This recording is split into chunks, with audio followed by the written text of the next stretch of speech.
Vous connaissiez la nuit blanche, il existe maintenant la nuit verte. Organisée tous les 2 ans à Paris, dans les jardins du Trocadéro, la nuit verte est un rassemblement d'agriculteurs du Grand Paris, réunis autour d'un même objectif, montrer une image plus juste de l'agriculture. Au lendemain de la Journée mondiale de la biodiversité, le thème de cette 2e édition était évident, car il s'agit d'un enjeu important pour l'agriculture.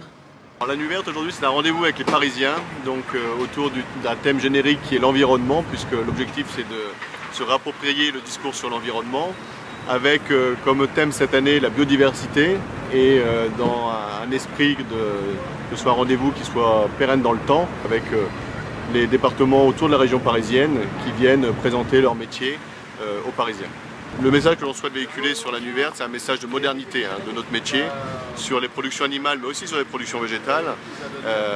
Donc montrer que c'est un métier moderne, que les nouvelles technologies peuvent amener beaucoup de choses sur l'environnement dans nos pratiques du quotidien. Donc, et montrer aussi que l'agriculture aujourd'hui c'est une relation naturelle avec le monde urbain, avec les Parisiens.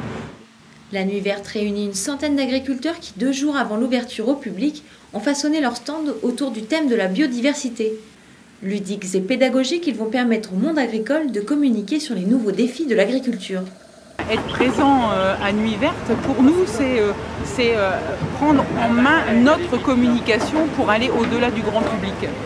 On a besoin de plus en plus, on demande de plus en plus aux agriculteurs de communiquer eux-mêmes sur leur métier, et je pense que c'est important d'être présent aujourd'hui sur le site du Trocadéro.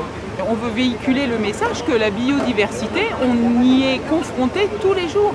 L'environnement, c'est notre quotidien. La gestion des milieux humides, la pollinisation pour les thématiques de notre département qui est l'Aisne.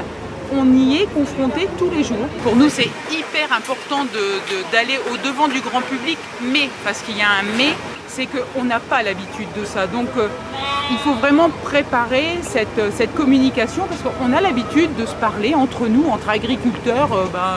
On se voit en réunion bout de champ, on se voit régulièrement à la COP et tout ça. Le grand public, c'est un public à part, en fait, quoi. Donc, il faut adapter son discours au grand public, justement.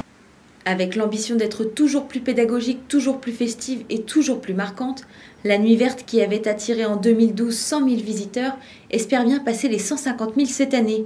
Et pour cela, ils ont mis le paquet. Chèvres, ânes, poules, vaches et encore moutons, voilà tous les arguments pour attirer le grand public et surtout faire venir les tout-petits. Anne, qui se promenait avec sa petite fille, mesure l'importance de cet échange. C'est fondamental, c'est l'équilibre d'une société, c'est d'être proche de la nature et de les mettre en contact le plus souvent possible avec la nature. Et c'est bien de les voir à Paris, c'est super. L'événement qui ouvre ses portes ce vendredi pour 2 jours et 2 nuits se veut gratuit et familial. Il ne reste donc plus que quelques heures aux animaux présents dans les jardins du Trocadéro pour se pomponner pour le plus grand bonheur des visiteurs.